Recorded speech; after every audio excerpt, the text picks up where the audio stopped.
Bonjour Chloé Noual, bienvenue. Bonjour. Vous êtes donc responsable stratégie chez Certinergie et Solutions. C'est une entreprise qui a été créée en 2008. C'est quoi le métier, l'ambition de cette entreprise ?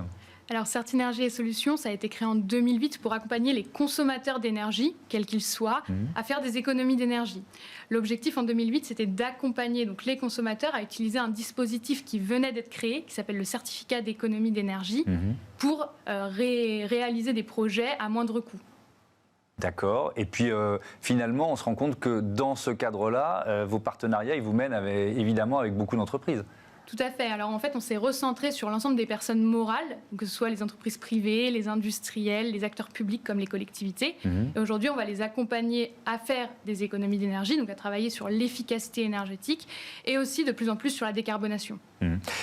120 millions d'euros de chiffre d'affaires, 150 salariés, 3 bureaux, on l'a vu à Paris, Angers et Milan. Alors vous n'y étiez pas en 2008, mais évidemment la transition énergétique, la transition écologique, aujourd'hui c'est au cœur, on le voit dans cette émission tous les jours, au cœur de la stratégie des entreprises. C'est plus facile de les convaincre aujourd'hui ?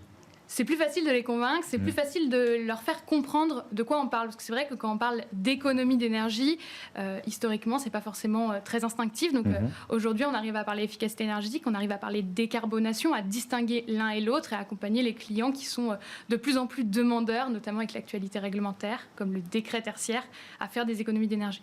Alors, on va faire un peu de pédagogie. Économie d'énergie, décarbonation, c'est quoi la différence ? Alors, économie d'énergie, c'est je prends mes consommations et je les réduis. Si je consommais 100, je consomme 80. Décarbonation, c'est je consommais 100 gris et demain, je consomme peut-être 80 verts. Donc en fait, je change ma source d'énergie au départ. Alors on va prendre un exemple. On va prendre un exemple avec un imprimeur. Mori Imprimeur, c'est quoi ? Peut-être qu'il faut présenter l'entreprise pour commencer, pour ensuite bien comprendre ce que vous lui avez apporté. Alors Mori Imprimeur, c'est donc un groupe français qui fait de l'imprimerie. Donc ils ont plusieurs sites sur lesquels ils vont imprimer des papiers, des journaux, etc. Aujourd'hui, Mori Imprimeur, il consomme énormément d'énergie et cette consommation d'énergie, elle pèse sur ses charges et donc elle réduit sa compétitivité. L'objectif du partenariat avec Certinergie et Solutions, c'était de réduire leur consommation d'énergie pour améliorer leur compétitivité. Donc en 2020, on leur a proposé de candidater à un appel à projet qui avait été lancé par l'ADEME, donc l'Agence de la maîtrise de la demande en énergie, et de leur proposer un projet de décarbonation assez global qui permettait de réutiliser de la chaleur fatale. Donc en fait, c'est de la chaleur qui n'est pas utilisée sur le site. Attendez, j'ouvre une parenthèse parce que ça mérite d'en savoir plus. Chaleur fatale, en détail, ça veut dire quoi ? La chaleur fatale, c'est la chaleur qui ressort des process de l'industriel et qui n'est pas utilisée. C'est de la chaleur souvent à très haute température et donc qui est perdue, qui s'en va aux petits oiseaux pour l'image et qui pourrait être réutilisée pour réduire les consommations d'énergie de l'industriel. Donc ça, c'est l'un des axes de votre proposition. Comment ça se met en place ? Alors très concrètement, on a proposé donc à Mori Imprimeur de récupérer cette chaleur fatale présente sur site pour alimenter une première machine qui va venir faire de l'électricité. L'électricité, elle est autoconsommée sur site, donc forcément l'industriel réduit ses consommations. Et ensuite, cette chaleur fatale redescend dans une autre machine qui permet de faire du froid, et donc qui va venir alimenter les groupes froids présents sur le site. Et donc, dans ce cadre-là, pour bien comprendre le rôle joué par l'ADEME également, ça veut dire quoi ? Ça veut dire que vous faites en sorte que leur dossier soit potentiellement lauréat parce que ça permet de lever des fonds, c'est ça ? C'est ça. En fait, dans le cadre du plan de relance lancé l'année dernière par le gouvernement, il y a eu une partie de l'argent qui a été fléchée vers la décarbonation de l'industrie. On entend beaucoup parler en ce moment. Ça se traduit par des appels à projets, notamment de l'ADEME.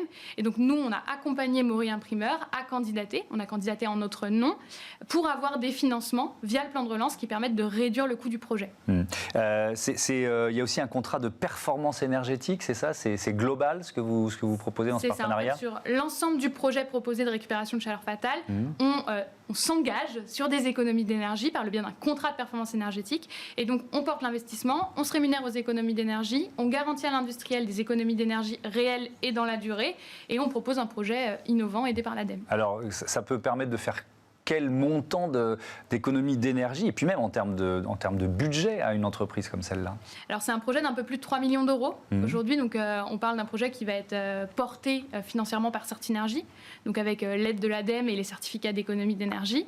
Ça veut dire quoi, pardon, je vous interromps, ça veut dire que l'entreprise a très peu d'argent ou pas d'argent à sortir? Ça veut dire que l'entreprise ne porte pas l'investissement et que nous, pour nous rémunérer, on se rémunère aux économies d'énergie. D'accord. Donc en fait, pour l'industriel, c'est assez intéressant puisque ça leur permet de ne pas investir directement dans le projet. Et c'est quand même un projet important parce que 3 millions d'euros, pour un industriel, c'est beaucoup. Bien sûr. Donc voilà, on propose ce projet. Nous, on s'engage sur des économies d'énergie. Pour vous donner une idée, c'est à peu près 200 tonnes de CO2 économisées par an. Et donc, on va suivre ces consommations d'énergie, ces réductions de consommation d'énergie dans la durée, par le biais d'un plan de mesure et vérification.